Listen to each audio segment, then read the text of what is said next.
گوێگران و بیستەرانی ڕادیۆ دەنگیگە لە هەر شوێنە گوێبیستی ئێمە سڵاوتان لێبێ. من محەممەد بابانم، ئامادەکار و پێشکاری بەرنامەی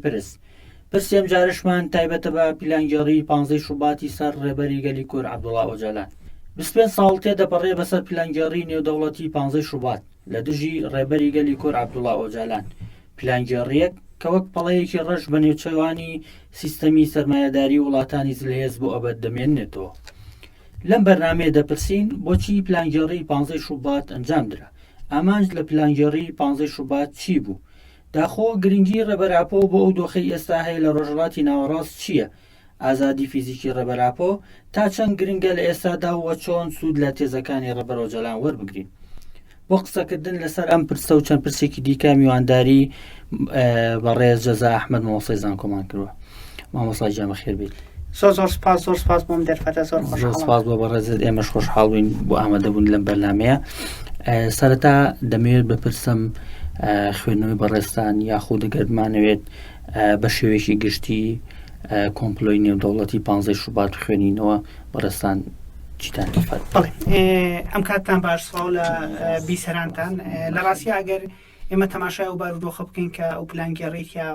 ڕوویدا تەماشاکەین کە کورد لەو قۆناغەدا لە خەباتی چەکداریدا بووە، بەداخەوە ئەو ڕژێمە یەک لە دوایەکانی کە لەناو تورکیا هاتوونەتە سەر حکوم، ئەم ڕژێمانە سیاسەتێکی زۆر خراپیان بەرامبەر بە کورد پەیڕەو کردووە. ئەم سیاسەتە خراپە وای کردووە کە لە هەر قۆناغێکی مێژوویە جۆرێک لە خەباتی کوردمان هەبێت لە باکووری کوردستان.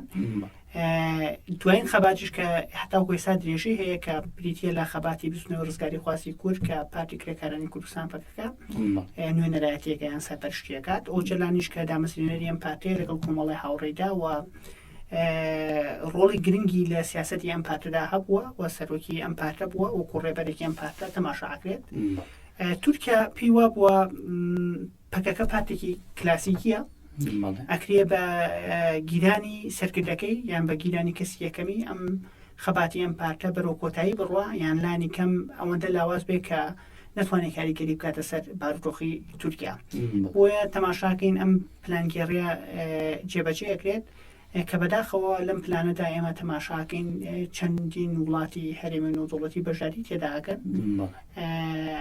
هەمیشە لە کۆنەوە چاوە کورد هیچ جۆستێکی نییە جگە لە چیاکان. ئەگەر تەماشای ئەو وڵاتانە بکەین کە ئەم سەردانیکردن تەماشاکەین کە بەڕاستی ئەم ڕستەیە جۆرێک لە ڕاستی تێدایە. بەداخەوە تاکو ئێستاشم هەوکێشەیە بەردەوام هەیە کە کورد چکە لە چیاکان هیچ جۆستێکی تری نەبێت. وەکو بەڕێستان باستان کرد سەیری پشت پلانەکە بکەین یاخودەوەی کە ڕێبەر ئۆجەلان خۆی پێناسەی بابەتی پلانگەڕیەکە دەبینین وڵاتان لە تەواوی جەمسەرەکان و بەشداری دەکەن لەم پلانگەڕیە. بەو چڕوپڕیە بەشداری ئەم وڵاتانە بۆچی ئەگێڕیتەوە؟ ئایا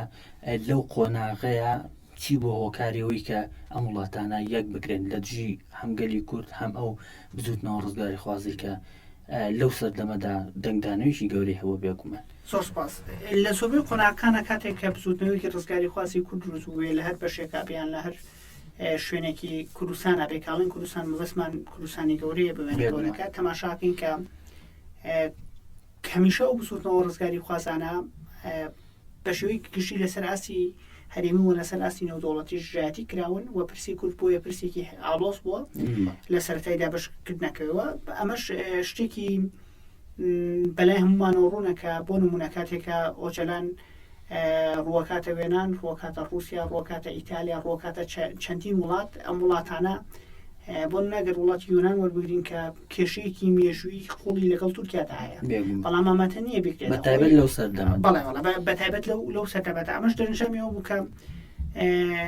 لەوەی وەڵامی وێنان بۆ بێبرسی بێرەوەی کە نەیانویستووە پەیوەندیەکانیان لەگەڵ تورکیا لەوە زیاتر ئاڵۆز ببێت. یان تەماشاکەین ڕووەکاتە رووسیا، ئەمان لە ڕووی ئایدۆلۆژیەوە کە لەو قۆناغا خەباتی کوردی زۆر نزیکایەتێکی هەیە لەگەڵ ئەو ئایدۆلۆژیا لە رووسیا، بەڵام ئەوانیش ئامادە نین. یان وڵاتێکی وەکو ئیتالیامان هەیە کە بە هەمان شێوە تاوکو لە کۆتاییدا ناچارەکرێکە ڕووکاتێک لە وڵاتە ئەفریقیەکان. ئەمە ئەومان پێڵێ کە کوردەکان تەنها خۆیان دۆستی خۆیانن، هیچ دۆستێکی ئەو تویان نییە و بەداخیشەوە بەشێکی زۆری ئەم پلانگەڕانی کە بەرامبەر بە کورد کراوە هەتاوکو ئێستاگەنا ئێمە نەمانتوانیە ئیسفادی لێ بکەین لە ناوخوا و کە گوتوبین کە ئازانی کە جیهان دۆستی ئێمە نییە جیهان ئیش لەسەر بنەمای بەرژەوەندەکانی خۆیەکات بەرژەوەندەکانی چۆن بۆ شێوەیە مامەڵاکانێک بۆ شێوەیە کە ئێمە ئەمانەوێت و تورکیاش لەو قۆناغەت و لە ئێستاشە وڵاتێکی بەهێز و وڵاتێکی کاریگەرە بۆ پێی کە خاوەنی پێگەیەکی جوگرافی زۆر بەهێزە ئاسیا و ئەوروپا ئەگەێنە بەیەک ئەمە جگەلەوەی ئەمە وای کردووە کە زۆرێک لە دەوڵەتان نیانەوێت پەیوەندەکانی خۆیان لەگەڵ تورکیا تێک بدەن هەرچەنە لەگەڵ ئەو ڕژێم و ئەو حکوومەتە تورکیاژە هاوڕانە بن کە دێتە سەر حکوومەت لەو دەمەدا کاریگەری پلانگەڕی لەسەر ڕەوشی کورد بە شێوەیەکی گشتی و پاشان ئەو خەباتە چەکداری وەکو بەڕێستان باستان کرد لەسەر دەمی خەباتی چەکداریە ئەم پلانگەڕیە ڕوویدا کەواتە بپرسین پلانگەڕی چ کاریگەریەکی هەبوو لەسەر خەباتی چەکداری گەلی کورد لە هەر چوار پارچەی کوردستان. بەڵێ لە ڕاستی ئەگەر تەماشا بکەین تورکیا بە ئومێت و بە ئامانج و بە ئەواتەوەی کە ئەم پلانگەڕی ئەنجاماوە بۆ ئەوی کە بتوانێت کۆتایی بە بزافی ڕزگاری خوازی کورد بێنێ لە باکووری کوردستان لەو قۆناغەدا وەکو لە سەرەتا من ئاماژەم پێکرد تورکیا لێکدانەوەکەی بۆ شێوەیە بۆ بەدڵنیاییەوە کە پەکەکەش پارتی کرێکارانی کوردستان پارتێکی کلاسیکیە وەکو هەر پارتێکی تر بە ئەگەر سەرکردەکەی بگرن یان بە شێوەیە لە شێوەکان ئەگەر سەرکردی کەسی یەکەمیان پارتە نەمێنێ تووشی باردۆخێکە بێ کە بریتە لە قەیرانی سەرکردایەتیکردن بەڵام ئەوەی کە بینیمان پێچەوانی ئەمە بوو پەکە ئەم قۆناغی تێپەڕان کە بریتی بوولەوەی کە ئەوان بەبێ بوونی کەسی یەکەمی پارتەکانیش ئەتوانن ئیتامە بەخۆیان بێن و ئەتوانن سوود لەو ئایدیا و لەو فکرێ ئەوە بگرن بۆ ئیتامەدان بەخۆیان و بەردەوام بوونیانەوە خاڵەکی تریش کەوای کرد کە کورد هەر بەردەوام بێ بریتە لەوەی کە ئەو سیاسەتە خراپانەیە کە تورکیا بەرامبەر بە کورد ئەیکرێتە بەر تورکیا کوردی قوبوڵ نییە بە هیچ شێوەیەک ئەمەش دەرەنجامیەوەیە کە ئەو سیستەمانە سیستەمێکی زۆر خراببوون لەوە چێ لەم لەوڵە ئەگەر ئێمە ببین خەڵکانێکە بێ کە خەڵکانێکی تورک بن بڕوایان بە کورد هەبێ مەسەلەن بڕوایان بە مافی کورد هەبێ بەڵام وەکو ڕژێمەکە خۆی نەبڕوای بە کورد هەیە نەبڕوای بە مافی کورد هەیە کوردی تەنها و کاتا قوڵەکە خۆی بە تورک بزانێ ئەنی خۆی دا ماڵێ لەو ئینسانە کوردێکە هەیە ئەمە ژوای کردووە لە ڕووی ژینگەکەەوە هەمیشە بەرگریکردنی خەڵکانێکە بێ خەڵکانێک بڕوایان بەوە بێ کە پێویستە ئیدامە بەم بسافە بدێت بۆ لەبەرەوەی ئێمە ڕوبەڕووی ڕژێمێکی خراپ ئەبینەوە هەرچەنە ئەم ڕژێمەی تورکیا لە بەتایبەتی لە دوای هاتنی دادوگەشە پێدانەوە لە چەند قۆناغێکە ئێمە پرۆسی ئاشتیمان هەیە 2009 پرۆسی ئاشتیمان هەیە 2013 پرۆسی ئاشتیمان هەیە بەڵام ئەم پرۆسانە تەنها بووە کە پرسی کورد بە شێوەیەک چارەسەر بکرێت کە هەموو شتێک لە بەرژەوەندی تورکا بێ بکوێتە خزمەتی تورکیاوە نەک لە خزمەتی هەردووکیانە بێ کورد زۆر نەرمی نوانتووە ئێمە تەماشاکەین لە هەر قۆناغێکە تەماشاکەین چەندین جارمان هەیە کە پەکەکە خۆی هەموو خەباتەکانی خۆی ڕاگرتووە مەسەلەن خەباتی یعنی تاوەکو پرۆسی ئاشتی سەربگرێ بەڵام پرۆسی ئاشتی شکست هێنا بەتایبەتی لە 2015ەوە لە 2015 بۆ شانسەوە کە وەساکە بەرەو باردۆخی زۆر خراپەڕات چکایەک تورکیا دەستوەردان لە باردۆخی کوردانەکە لە سووریا دەستوەردان لە هەرێمی کوردستانەکە لە ڕێگەی کۆمەڵی ئۆپراسیۆنی سەرباسیەوە ئەمە پێمانەڵێ کە تورکیا وڵاتێکە کە کاڵین تورکیان بەسمان لە ڕژێمەکە هەنێک بەسمان لە خەڵکە چکە لە هەموو نەتەوەیەکە خەڵکی باش و خراپەیە لەوە ژمارەیەکی زۆر کەمی خەڵکی تورکە بێت لەگەڵ پرسی کووردا بێ مەسەلەن بەڵام ڕژێمەکەی وەکو ڕژێمەکەی خۆی ڕژێمێکی تەواو فاشیە چونکە نکوڵیەکات نکوڵیەکە لە یەکێ لە دیارترین نەو نەتەوانەی کە لەسەر خاکی خۆیەتی لەسەر زێتی خۆیەتی کامەش وای کردووە بە بەردەوامی قوربانیەکی زۆر هەبێت لە هەردوو لا مەسەلەن هەم لە بزافی ڕزگاری خواسی کورد هەم لەو ڕژێمەی کە لەسەر حکومە لە ناو تورکیادا بەڵێ هەر پەیوەست بە پرسی ئاشتی بێگومان ئێمە بینیمان لە سروبەندی بوومەلەرزە بەهێزەکەی تورکیا پەکەکە تاگلایەنە هێشەکانی ڕاگرت بەڵێ ئاگربەستی ڕاگەیان و چالاکیەکانی ڕاگرت ئەوەی هەبێت تەنها لە چوارچێوەی پاراستنی ڕەوایە مابەوە بۆ بابەتی هەڵبژارنەکان ژوە بینیمان لەو کاتەشدا هەر بە شێوەیەکی چڕوپڕ دەوڵەتی دایکەری تورک بەردەوام بوو لە هێرشەکانی بەڵێ ئێمە ئەگەر تەماشا بکەین چەندین جار ئەگەر بەسی ڕەنگەیاندووە هەندێکیان تاکلایانە نەبوون هەندێکیشان لەو قۆناغانە بوون کە هەردوو لە پرۆسی گفتوگۆتا بوون بەڵام ویستێکی ڕاستەقینە نییە بۆ چارەسەرکردنی پرسی کورد لە تورکیا هەتاکۆم ویستە ڕاستەقینەش نێتە بوونەوە ئۆتۆماتیکی خەباتی چەکداری کورد بەردەوامی هەبێت و هەتا خەباتی چەکداری کوردیش بەردەوامی هەبێت ئۆتۆماتیکی قوربانی لە هەردوو لا ئەبێت هەم لە بستنەوەی ڕزگاری خواسی کورد کە بە پێی ڕێکخراوی نەتەوەی کوردەکان لە قۆناغی هەر نەتەوەک لە قۆناغی خەباتی ڕزگاری خواسی خۆیان بێت ئەو مافی بەرگریکردن لە خۆی هەیە و هەم لەسەر ئاشتی تورکیاش مەسەلەن تەماشاکەین ئەو هەردوو لا مەسەلەن زیانمەند دەبن لەم پرۆسەیە و هیوادانی یعنی لە ئایندا کە کێشەی کوردپرسی کورچی لە ڕۆژهەڵات بێ لە ڕۆژاوا بێ لە شوێنێک بێ بە شێوەیەکی ئاشتی چارەسەر بکرێت چونکە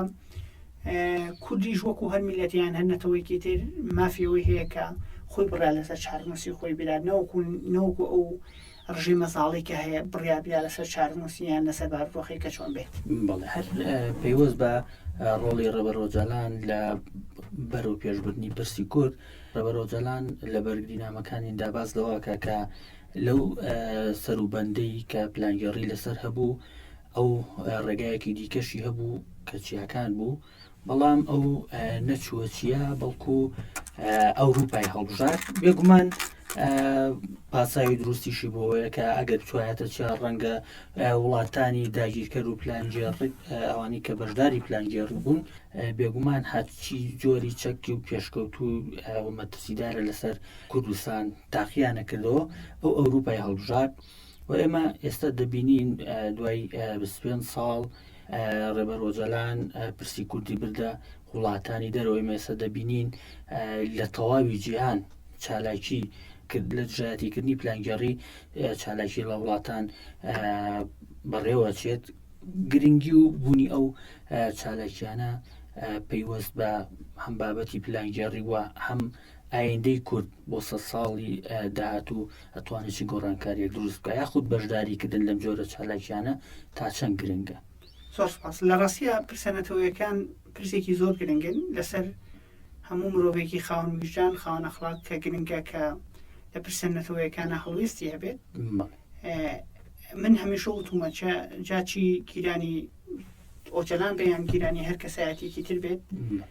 لە سێدارەدانی گەنجێک بێت لە ڕۆژاوا کوژرانی مناڵێک بێت لە عەفرین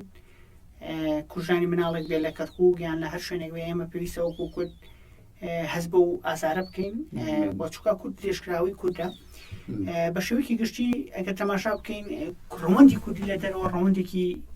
ڕەوەندێکی بەهێزە ئەمەش دەرەنجامی ئەوەیە کورد میلەتێکە بە بەردەوامی چەوسێنراوەتەوە ئەو گەنجانی لە قۆناغەکانە چی خەڵکی باشوور بێ کە ڕۆژۆتە دەرەوە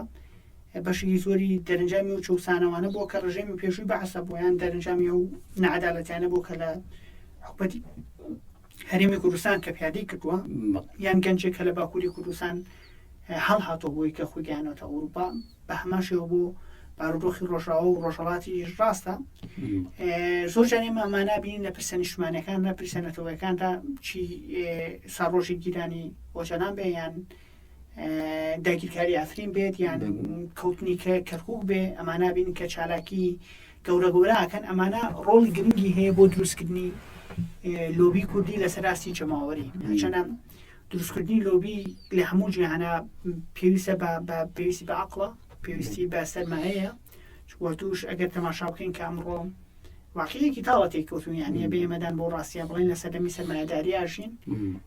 ڕستەیەکیان هەیە ستەیتمنتێکانی ئەڵێ بەنگلیزی ئەڵێ مەنی ستۆکین پارە قساکە بارحاڵ ئەم چالاکیانە زۆر گرنگن و پێویستە ئیدامەی پێ بدرێت و پێویستە بەردەوامیش بێت و جۆرە لە بەهۆش هاتنەوەیکیش بێ بۆ خەڵکی خۆمان کە لە پرسەنیشتمانەکانە کە پێویستە سەوتی خۆیان بەرز بکەنەوە و بە تایبەتی بۆ کۆمەڵگەی نێودەوڵەتی کە ئەمڕۆ ئێمە تەماشاکەین ڕۆژگارێک کە بۆ کۆمەڵگەی نێودەوڵەتی زۆر خراپ بووە بەرامبەرمان هەرچەنە ئێستاش هەمان سیاسەت بە جۆرەکان دەبینرێت بەڵام لە خاڵە باشەکە بریتە لەوەی کە بەوەی ئەو کرانەوە بەرەو پێشوانانی کە ڕوویاوە بە تایبەتی لە ئەوروپا زۆر دۆستیشمان بۆ دروست بووە یان هێبێدان بۆ ڕاستیا بنین کە لە ئەوروپا بێن ئەمریکا بێ لەین بێت ڕۆخەوەی کردووە کە ئێمە لە پاڵ ئەوەی کە ئەم ڕژێمانیان هەنێ دەوڵەت هەبێ ئەگەر لەگەڵیشمانە نەبووبێنیان ئەگەر دشیشمان بوو بێتن بەڵام لەناو خۆیانە خەڵکانێک هەیە دۆستمانن چی سیاست مەتار بێت چی ڕۆژنامەنووسی دیار بێت وە سەدەی بستوێکیش بە سەدەیە کە ناسرێتکەم هاوڵاتیکی یاسایی شەتوانێت ڕۆڵی پێ تیا بگەڕە بۆی و بەرەو پێشونانی تەکنەلۆژیاوی کە هەیە بەگشتی باروڕۆخەکە بە شێوەیە کە بۆ کورد وەک پێویست نیە ئێستا بەڵام گرنگترین شتەوەیە کە پێویستە یەکتوویەکە بێت لە ناوخۆدا سەبارە بە پرسە نیشتمانەکان هەر پێویست بە چالەکیەکان لە ئەوروپا ئێمە دەزانی لە ئێستادا بەدەر لەگەلی کوردوەکو بەڕەتیش باست کرێمە دۆستێکی زۆرمان بۆ پەیدا بووە ئێمە دەبینین ناسیۆنالیستەکان زیاتر لە خەمی ئەو پرسەدان لە خەمی ئازادی ڕێبەر ئۆجاللاندان کەواتە تا چەند کۆتاییهێنان بە پلەنگێڕەکان کاریگەری دەبێت هەم لەسەر بەرەو پێشبردنی دۆزی کورد و هەم ئەو چارەسەرکردنی ئەو کێشە و گرفتانەی کە لە ئێسادا لە کێشە دەرچوون بێگومان بوونە تەقیران لە ڕۆژهەڵاتی ناوەڕاست هەندێک پێیان وایە کە چارەسەرکردنی پرسی کورد لە تورکیا چەندێ بۆ کورد باشەوەندە بۆ تورکیش ئیسفادەی هەیە لەبەرەوەی ئێمە لە کۆتایی هەفتاکان و لە سەرەتای هەشتاکانەوە تەماشاگەین لە دروستبوونی پەکەکە و دواتر ئەو خەباتە بەردەوامی کە هەیە بە بەردەوامی هەردوو لە زیانیان کردووە و ناسەقامگیریەکی سیاسی گەورەی دروست کردووە پەکەکە هەر قۆناغیان هەر کاتێکابی و ئەتوانێت بێتە مەترسی بۆ سەر ئاسایشتمانی تورکیا و هەموو دەوڵەتێکیش یەکەمیشی بریتیە لە دابیکردنی ئاسایشتی نیشتمانی خۆی دیدگایەکەی کە پێی وایە چارەسەرکردنی کلیلی چارەسەرکردنی پرسی کورد لە ئیمڕاڵیە لای ئۆجەلانەوە ئەو ئەتوانێت چارەسەری بکات ئەگەر تەماشا بکەین لە پرۆسیاسی ئاشتیە لە 2013 کۆمەڵێک هەوڵ دواتر هەوڵدرا کۆمەڵێک دانیشتن بکرێت لە ئیمڕاڵی کە ڕێگە باندام پەرلەمانە کانی کورد لە باکووری کوردستاندا کە سەردانی بکەن لە دیرگاکانی وەربگرن دواتر قسە و گفتوگۆی لەسەر بکرێت لە ڕاستیە لەسەر ڕاستی نێودوڵەتی کورد دۆستی زۆر باشی بۆ دروست بووە هەم پاتەشەبەکانی ئەوروپا بە جۆرە لە جۆرەکان پشگیری لە بچنەوە ڕزگاری خوازەکانەکەن کە چەند ساڵێکە پارتە سۆشیال دیموکراتەکان پاتەشەبەکان پارتە سەوزەکان کە ئەمانە لە گەشەسەندنا لە ئەوروپا و ئەمانە جۆرە لە هاوسۆزیەکیان بۆ پرسینەتەوە زوڵم لێکراوەکان هەیە کورد یەکێکە لەنێتەوە زوڵم لێکراوەکان لەلایەن ڕژێمێک لە دوایەکانەوە چی لە باشوور بێ لە باکوور بێ لە ڕۆژاوە بێ لە ڕۆژهەڵات بێ زوڵمی لێکراوە بۆیە ئەم دروستبوونی ئەم خەڵکانە کە لەسەر ئاسی نێودوڵەتی کە پشتگیری دۆسیە کوردەکە نەکرێ لە ماوە درێژە هێنیە بێت لە قۆناغی ماوە درێژە هەبێت بەتایبەتی ئێستا ئێمە لەم دۆخاگەر قسە لە سەر ئێستا بکەین کە لە ساڵی 2024 جیهان لە ناو ململانی و شەڕ و ئاژاوێکی زۆر گەورەیە ئێمە شەڕمان هەیە لە رووسیا ئوکرانیا و رووسیا شەڕی غەزەمان هەیە لە ئێمە شەڕمان هەیە لە سووریا ناسەقامگیریمان هەیە لە ینی ئەتوانین بڵێ منتیقەکە هەمووی لەسەر ئاگرە بە جۆرە لە جۆرەکان هاوکێشەکان پێمانەڵێ ئەگەر ئەم ڕۆژ ئەو پشگیری یان ئەو پشگیری نێودوڵەتی کە بۆ کورتەمانە کە ناتوانێن بەرهەمی هەبێت بۆ پێیکە قەیرانەکان زۆرن شەڕەکان زۆرن ململانەکان زۆرن ئەکرێ لە مستەقبەلە ئیسفادەی زۆری هەبێت و ئەکرێت ئەمانە ببنە پاڵپشتیەک بۆ پرسی کورد چی لە باکوور بێ چی لە ڕۆژاوە بێ چی لە باشوور بێ تەنان لە باشووریش کە زۆرجار ئێمە قەیرانی گەورە بین لە نێوان حکوومەتیانی و حکوومەتی عێراقیە ئەگەر باز لە دۆخی ئێستای هەم ڕێبەر ئۆجەلان و هەم پرسی ئیمڕاڵی بکەین ئێمە دەزانین لە دوای 2015ەوە گۆشەگیریەکان توندتر کراونەتەوە و زیاتر لە نزیکەی 4 ساڵ دەبێت هیچ دەنگێک لەسەر ڕێبەریگەلی گۆر عەبدوڵڵا ئۆجەلان نییە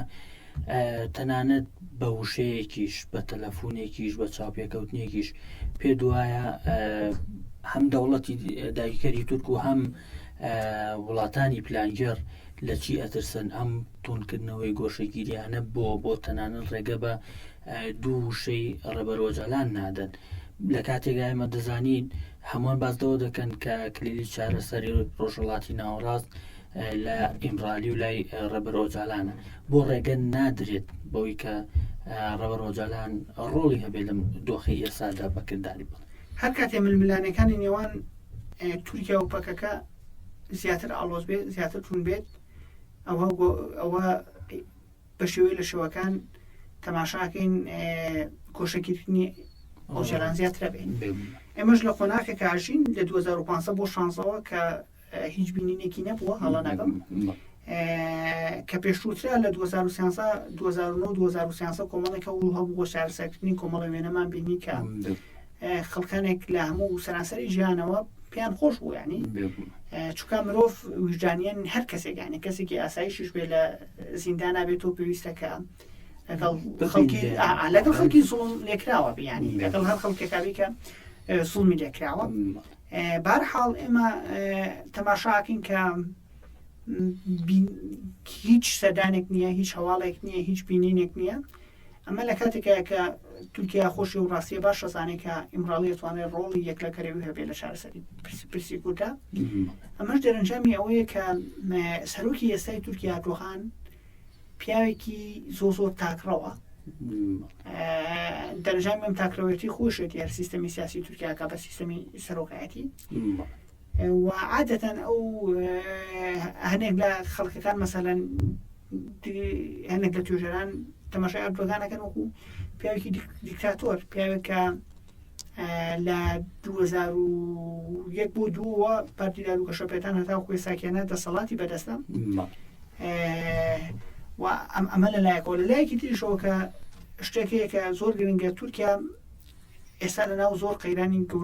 گەورەیە بەتایبەتی لە ڕووی ئابوووریەوە بارودۆخی تورکیا خراپە بە بەردەوامی بەهێلیرەی تورکی زیاتر لە دەسەیات کە هەر وڵاتێکیش جاوەکەی بەهێ لە دەست بێت ڕوبەڕووی قەیرانی داراییە بێتەوە بۆ مەبەستە تورکیا ئەوێت فۆکسی خەڵک لەسەر ئەم مەسەلەی قەیرانە ناوخۆیەکانیان بەرێتە دەرەوە هەنێ قەیرانی تر دروست بکات بۆیە ئەو ململانەیە کە لەگەڵ پەکەهەیەتی کە من پێم وایە کە لە چەند مانگی ئایندە تونتر و خراپتریش بێوەساکە واتە لەم خۆناخەتە هیچ ئومێدێک بۆ چارەسەرکردن نییە مەسەلەن یانێ بێکرد ئەوێ ڕاست کۆبین هەرچەنە بارودۆخە هاوکێشاری منۆدۆڵەتەکانیش تەحەکومەکەن و تورکیاش بەرەو هەڵبژارت نەڕات ئەمانە هەمووی کاریگەری ئەبێت لەسەر ئەوە چووکە نێرانی ئەردۆغان کە ئێستایەکی لە بابەتەکان کە بەدەستیانەوەی پرسی کورد هەمیشە پرسێکی گەرم بووە لە ناو گۆڕەپانی سیاسی تورکیا چووکە کورد پێکهاتێکی سەرەکی تورکیایە هەرچەنە کورد لەسەر زێتی خۆیەتی بەڵام واقعیەکە وای کردووە کە کورد لەناو پەرلەمانە ڕۆڵی باشی گێڕاوە ینی پەرلەمانتارە کوردەکانی ئێمە بین هەمیشە لە پرسە نیشتیمانیە مواشی کردووە کە زۆرێک لە پەرلەمانتارە کوردەکان بە بەردەوامی زیندانی بکرێن ینی زیندانیکردنەکە تەنها لە ئۆجێلانە کۆتایی نهاتووە سەلاحەدین دەمیرتاشمان هەیە زیندانی کراوە چەندین ئەندام پەرلەمانی ترمانەیە بە جۆرێ لە جۆرەکان حکوم ئەدرێن ئەمەوەی بگەڕەمەوە بۆ خاڵی کە هەمیشە کەسە سیاسیەکان ئەوانەی کە حکومڕانن لە دروستبوونی خەڵکی بەهێز ئەترسن ئەم ترسی ئەردۆغان بۆ نمونە ڕۆڵی هەبووە لەوەی کە پرسی کورد چارەسەر نەکرێ ترسی ئەردۆغان لە هاتنە پێشەوەی سەلاحەدین دەمیرتاش وای کردووە کە چەندین دۆستی بۆ بکرێتەوە بە شێوەیە کە هیچ ئاسوویەکی ئاسادکردنی نەبێت و ترسیشی لە هەر ئەندام پەرلەمانەکە بێگومان ئەوەندە دۆسی و پلان ئەتوانن لە دژی بیێڕن کە ببرێتە زیندانەوە و باسانی نیەتە دەرەوە چونکە لە ناو سیستەمی دادوەری لە ناو تورکیا سیستەمێکی زۆر تونگە سیستەمێکە لە زۆربەی پرسەکانە بە شێوەیەکی زۆر خراپ مامەڵی کردووە ئێمە بۆیە بینی زیندانەکانی تورکیا پڕن لەو کوردانی کە داوای مافی خۆیانەکەن و پڕن لەو سیاست مەدارانی کە دژی حکومەتەن هەمیشە هەمویان لەوچێ بۆ تۆمە دواوکەن کە مەترسین بۆ سەر ئاسایش نیشتمانی تورکیا یان مەترسین بۆ سەر یەک پارچەی تورکیا کە لە ڕاستیدا ئەوەی کە مەترسیە لەسەر یەک پارچەی هەر وڵاتێک بوونی ڕژێمێکی تاکڕەوە نەک بوونی دیموکراسی و بوونی داواکردنی مافی خۆیان. گەر بپرسم پەیوەست بە یەکێتینەتەوەی ئێمە دەزانین و هەمووشمان هاوڕای لەوەی کە کورد دۆستێکی نییە چیاکان نەبێ، بەڵام چانسێکی ئەوەی هەیە کورد کە ڕێبەرێکی گەورەی وەک ڕێبەر ئۆجەلانی هەیە بێگومان بە فکر و ڕامانەکانی دەتوانێت نەک هەر بەتەنها چارەسەری دۆز و پرسی کورد بکە، بەڵکو دەتوانێت چارەسەری تەواوی ئەو قەیرانانە بکە کە سیستەمی سەرمایەداری بەداخۆی سەر لە تەواوی ژیان هێنایەتێکایەوە و لەو چوارچێوەیەدا کە کورد خاوەن ڕێبەرێکی بەو جۆرەیە مەدەزانین جیاواز لەگەلی کورد، گەلانی جیاواز لە ناوچەکە و وڵاتانی جیاواز و کەسانی خاوەن جیاوازی ئاین و بیرروڕاوە خاوەن بنەچەی جیاواز خاوەنداری لەم ڕێبەر ئۆجەلان دەکەن و لەم چوارچێوێشدا ئەبێ کورد خۆی چی بکات و تا چەند گرنگە لە ئێسادا یەکێتیکی نەتەوەیی هەم لە نێوان ئەو هێزوو لایەنە سیاسیانەی کە لە ئێسادا حکمی کورد دەکەن لە هەر چوار پارچەی کوردستان یاخود سەرکردایەتی پرسی کورد دەکەن، تا چەند گرنگە یەکڕێز و خاوەن یەکێتیشی نەتەوەیی بن کە بتوانن تا ڕادەیەک پلانی کەم خاوەندارێتی لە ڕێبەر ئۆجەلان و بیر و بۆچوونەکانی بکەن. بەڵێ لە ڕاستیدا کورد هیچ ڕێگەیەکی نییەجگە لە یەکگرتووی یەکگرتووی ناوخۆی زۆ گرنگە، هەم یەکچی لێگرتوو بێن لە ناو باکوورا خۆی لە ناو کوردەکانە، چی یەکگرتوو بێت لە نێوان لە ناو باشوورا خۆی، چی یەکگرتوو بێت لە نێوان سەرجەم پێکاتەکانە. بۆ نمونە تۆ ئێمە کوردمان هەیە کە دابەش کراوە بەسەر ئەم چوار دەوڵەتان بێگومان ئەوەی کە گرنگە پێویستە لەسەر ئاستی خوارەوە لەسەر ئاستی خەڵک جۆرە عاتفیەک بۆ یەکتری هەیە. بۆ نمونە بارودۆخێ لە باکووری کوردستان ئەندام پەرلەمانی سیاسیە یان هەر کەسێک زیندانی بکرێ شتێکی بەسوود ڕووبیە خەڵکی ئێرە خوڕپەیەک بەدڵیایە. ئەوەی کە خراپە لەسەر ئاستی سەرکردایەتی سیاسی کورد خۆیەتی کە دابەشبوونێکی خراپەیە، کە ئەم دابەشبوونە خراپە ڕێگرت بووە لە دروستبوونی یەکێتیەکی نیشتیمانی لە نێوان کوردانە، واتە یەکگرتوویەک بێ لەسەر بنەمای نیشتیمانی بێ لەسەر ئەو بنەمایی کە لە پرسە نیشتیمانەکانە هاوڕابن و بەژەوە دێ نیشتیمانی باڵاکان لەسەر هەموو شتێکەوە دابنێت. و زۆ گرنگە کە کورد لە هەموو نەکەن لەم قۆناغەکە لە هەموو قۆناغێکا وا بێت، چونکە لەبەرەوەی تۆ بوونی یەکگرتوویت شانسی سەرکەوتن پێەیە بە پێشەوانەوە یەکگرتوو نەبیت شانسی سەرکەوتنت نییە. ئەمە خاڵێکی گرنگ. خاڵێکی تر کە زۆر ئینە بریتە لەوەی کە دابەشبوونێکی خراپ لە نێوان پارتە سیاسی کوردەکانە هەیە. ئەنی پارتێکی سیاسی بۆ نمونە لە ئێمە لە ڕۆژهەڵات ئەگەر وەربگرین چەند پارتێکی سیاسیمانەیە کە ئەم پارتە سیاسیانە هەنێجار لەناو خۆشانە دابەشبوونیان هەیە، هەنێجار جژیەکەن. لە باشوور نەفسی شتمان هەیە، لە ڕۆژاوە نەفسی شتمان هەیە، هەرچەندە لە باکوور وەسعەکە زۆر جیاوازترە بۆ پێی پەکە خۆی بە نمایندەکانی سەرەکی و یەکەمی ڕزگاری خواسی کوردی تەعالێ. و دواتر لەسەر ئاستی وێنە گەورەکە سیاسەتمەدارانی باکوور، سیاسەتمەدارانی باشوور، سیاسەتمەدارانی ڕۆژهەڵات و سیاسەتمەدارانی ڕۆژاوا هەر یەکەیان نەیانتوانیوە واز لە هەندێک شتی خۆیان بێنن بۆ ئەوی کە بتوانین لەگەڵ لایەنی بەرامبەرە دابنیشێت. پەتبوونێکی خراپ لە نێوان سەرکردە سیاسیەکانی کووردا هەیە. چەندین محاولە هەبووە، چەندین هەوڵ هەبووە، بەڵام هەتاوەکو ئێستا ئێمە بەرهەمێکی وەمان لێ نەبینەوە ئەبێ ڕازگۆ بین. هەرچەندە بوونی یەکگرتووی لە نێوان هەموو کووردا کە ئەمە تەنها شتێکە گرنگی سەرکەوتن و گرنگیمانەوەی کورد بکات. بەڵێ خۆیمان لەگەڵەوەشە کۆنگرەی نەتەوەی کوردستان کەنەکەمان هەیە و تا ئێستا زیاتر پێویستێکەمەوە بە باشووری کوردستان پێویست بە باشووری کوردستان کۆنگرەی نەتەوەی کوردستان چەندین جار هەنگاو ئاراستی هەبوو بەرامبەر بە دروستکردنی یەکڕێزیەکی نەتەوەیی، بەڵام بەدەخەوە ئەوەی کە تا ئێستا نەهاتوتە چوارچێوەی ئەو یەکڕێزیەوە پارتی دیموکراتی کوردستان پەدەکەیە. پێ دوایە قسەی پێش ئێستا کردمان سەبارەت بە یەکگرتووی نێوان هێز و لایەنە سیاسیەکان یاخود تا چەند گرنگە لە ئێسادا پەدەکە واز لەو ویستە و بەرژەوەندی حیزبیانی خۆی بێنێت لەبەرەوەی لە کاتێکدا ئێمە دەزانین ئێستا پرسی گورد پرسێکی نێودەوڵەتی و پرسێکی زۆر جیاواز لە پرسی ناوخۆیی جیاواز لە پرسی هەرێمایەتی مامەڵەی لەگەڵدا دەکرێت تا چەند گرنگە لە ئێساشدا پەدەکە بێتە چوارچێوەی ئەو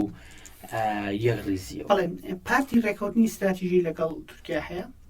تورکیا وەک دۆستێکی خۆیە بینێت ئەم هەمای کردووە لە زۆر قۆناغ و لە زۆر سیاسەتیدا ئەوە تورکیا بێت کە سیاسەتی ئاراستەکانی پارتیەکەات. ئەمە ڕنگدانەوەی لەسەر ئەوە بووە لەسەر سەرجەم کۆبوونەوەکانی کۆنگرێنێتەوەی هەبووە. ئەمە ڕاستیە. بەڵام گرنگە لە پرسە نیشتمانیەکانە ئێمە ئەومان لەبیر بێت ئەو دەوڵەتانی کە لە ئاستی هەرێمی بێت لەن لەسەر ئاستی نێودەوڵەتی بێت ئەوانە وڵاتێک لەسەر بنەمای بەرژەوەندی خۆیان نیشەکەن بەرژەوەندی خۆیان پێش هەموو شتێک کردووە و پرسە نیشتمانیەکانیش پرسێکن کە گرنگە کە لەسەر و هەموو شتێکەوە دابنێت ماتە لەسەر و پەیوەندیانت دابنێت کە تۆ لەگەڵ وڵاتێکی هەرێمی هەتا یان لە وڵاتێکی نێودەوڵەتی هەتا. بەڵێ ڕاستە وەکو بەڕێستان ئاماژتان پێکرد کە زۆر هەوڵ هەبوو بۆ دروستبوونی یەکگرتووی یان یەکێتی لە نێوان سیاسەت مەدارانی کوتا ئەم هەوڵانە تا ئێستا نەگەشتۆتە نەتیجە یعنی بێ بە سەریح باسی بکەین لە حیزبەکانی تریشە کە ویستویانە شتێک بکەن لەسەر کەسی یەکەم ناتوانێتە پێشەوە بۆ کۆنفرانس و کۆنگرە و شتەکان کە کراوە لە زۆرجار لەسەر کەسی لەسەر ئاستی سێم هاتوون مەسەلەن هەنیە بێدان بۆ سەریحا بڵێن هەنێ لە حیزبەکانی تریش لەسەر ئاستی کەسی سێم یان کەسی چوارەم کە کەسی بڕیار بەدەستی پارتەکەی نییە هاتۆتە پێشەوە لەو چێ بڵێ من لافی یەکگرتووی لێ هەیە بەڵام بەداخەوە پەتبوونێکی خراپەیە دابەشبوونێکی خراپەیە و ئەم دابەشبوونەش لە کۆتاییە بە زیان بۆ هەموو کۆتاییەت مەسەلەن کۆتاییەکەی دیان دەرەجامەکەی بریتێ لە زیان بۆ پرسی هەموو کورد. بەڵێ من هیچ پرسێکی دیکەم نەماوە بەڕێستان ئەگەر دوای پێیانتان سپاس زۆر سپاس دەکەم سپاس بۆ بەڕێستان سپاس بۆ گوێگران دوای سەرکەوتن بۆ بەڕێستان بەڕێز جەزا ئەحمەد مامۆستای زانکۆ دووبارە سپاس بۆ ئامادەبوونێت لەم بەرنامەیە. زۆر سپاس بەڵێ بەڕێزان زۆر سپاس بۆ هێشتاکو و ئێستا بیسەرما بوون تا پرسێکی دیکە ئاسوودە بن.